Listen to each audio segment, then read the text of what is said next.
बहुत बहुत धन्यवाद जो आप लोगों ने पढ़ाए गए हमारे चैनल को सब्सक्राइब किया है और प्रतिदिन देखने का काम करते हैं। आप देखें, अगला दिन मैंने बताया था कि किस तरह से रसायन में संकेत नाम हम लिखते हैं। आगे दिन बताए थे कि किस तरह से यौगिक बनाएंगे। अब आप आए क्लास 10 की बात है। क्लास 10 ही है। कौन क्लास है? क्लास है 10 का एक्सरसाइज 1 है। एक्सरसाइज 1 में पढ़ना है रासायनिक समीकरण। सबसे बात आई, रासायनिक समीकरण कहेंगे किसको? कहा गया क्या कि जब दो या दो से अधिक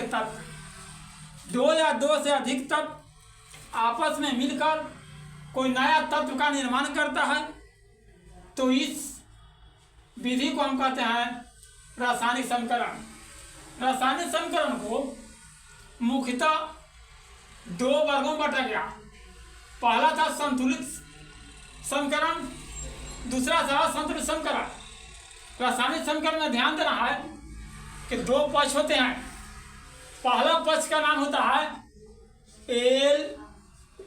LHS, दूसरा पक्ष का नाम होता है RHS, अर्थात बायां पक्ष और दायां पक्ष। बायां पक्ष में 2 अभिकारक आपस में मिलते हैं। अभिकारक के बीच में 2 अभिकारक के बीच में प्लस का चिन्ह लिखा जाता है। एक अभिकारक आप देखें मैग्नीशियम है, दूसरा तत्व वायु है, बीच में हमने क्या दिया है? प्लस का चिन्ह दिया है। ये दोनों अभिकारक है। उसके बाद जो नया पदार्थ बनता है उसका नाम होता है उत्पाद। उत्पाद को हम लिखते हैं दायां पक्ष में अर्थात RHS में।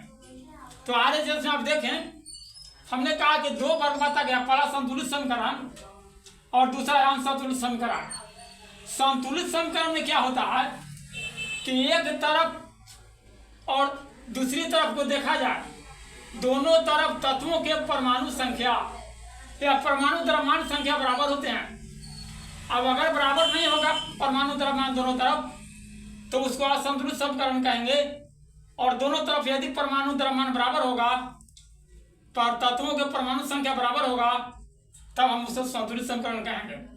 आप देखें, असंतुलित समीकरण मैग्नीशियम के 1 परमाणु है, ऑक्सीजन के 2 परमाणु है। यहाँ मैग्नीशियम ऑक्साइड बनाया है, लेकिन मैग्नीशियम में 1 परमाणु है, मैग्नीशियम 1 परमाणु सही है। यहाँ ऑक्सीजन के 2 परमाणु है, यहाँ ऑक्सीजन 1 परमाणु है, इसलिए दोनों आपको बराबर नहीं हुआ। दोनों का अगर द्रव्यमान देखा जाएगा तो इसका द्रव्यमान बढ़ जाएगा, उत्पाद का द्रव्यमान घट जाएगा। तो इसको हम कहेंगे कि असंतुलित समीकरण हुआ। कहीं कहीं मिलेगा इसको कंकाली समीकरण भी कहते हैं, यानी असंतुलित समीकरण को कंकाली समीकरण के नाम से भी जानते हैं। उसके बाद आता है दूसरा संतुलित समीकरण। संतुलित समीकरण में कहता है कि दोनों तरफ यानी अभिकारक और उत्पाद दोनों के परमाणु तत्व के परमाणु संख्या बराबर होते हैं या परमाणु द्रव्यमान बराबर होते हैं। यहाँ देखिए, कार्बन ऑक्सीजन, 1 कार्बन परमाणु है, 1 ऑक्सीजन परमाणु है। यहाँ बनाया कार्बन मोनोऑक्साइड गैस। इसका नाम क्या है? इसका नाम है कार्बन मोनोऑक्साइड गैस है।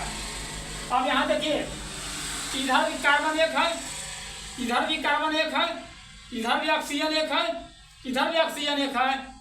तो इसका हो गया आपको संतुलित समीकरण। या कोई आप दूसरा ले सकते हैं।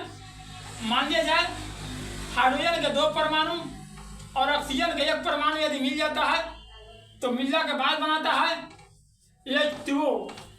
इसका नाम है जल, साधारण जल है बात। अगर ये जल है तो देखिएगा हाइड्रोजन के 2 परमाणु है, यहाँ ऑक्सीजन का 1 परमाणु है। इसका नाम क्या है? अभिकारक है।